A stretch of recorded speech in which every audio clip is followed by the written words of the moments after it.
Ginkumpirmar ni Police Major Sariaco Escalarga, hepe sang Putotan Municipal Police Station sa Radyo Bandera, Iloilo, nga electric fusion ang gintunaan sang kamatayon sa mag-asawa nga nasapuan patay tak na alas 8:30 sang aga sa ila mismo nga ogsaran sa barangay Batuan sa Banwa sang Putotan. Ini ang sandig sa autopsy report nga ginhatag sang medical legal officer nga si Dr. Joe Martin Puentes. Sa dugang nga pahayag ni Escalarga nga ila ginbalikan kahapon nga adlawang lugar upo ng investigador kag katapos sang eleko agod inspeksyon ng area. Sa unang pagpangusisa daw wala sang anuman nga nakitaan nga diferensyang mga ini sa mga elektrisidad malapit sa ginhayaan sa mga biktima nga ginkilala kanday Sherwin Tixon 43 anyos kag Christy Tixon 39 anyos.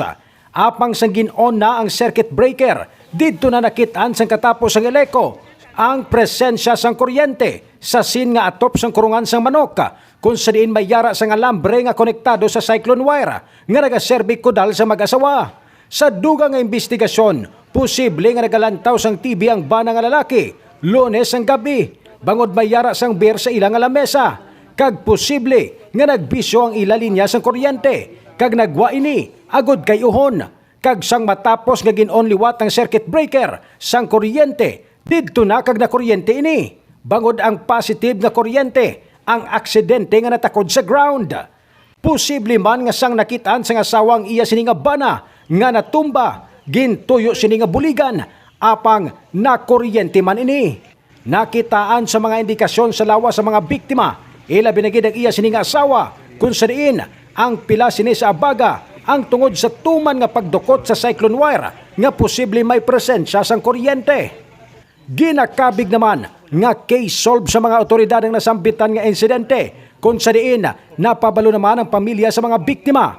Samtang nagpakita man sang kasubo ang mga kaupdanan sa trabaho sa mag-asawa sa Eleco 2 bangod sa wala ginalauman nga hitabo madumduman nga nagatrabaho bilang isa ka driver sang Eleco 2 ang nasambitan nga bana kag nagatrabaho naman nga kahera sang nasambitan nga kumpanya ang asawa. Mga balita nga ito na tipon gikan sa probinsya sang Iloilo.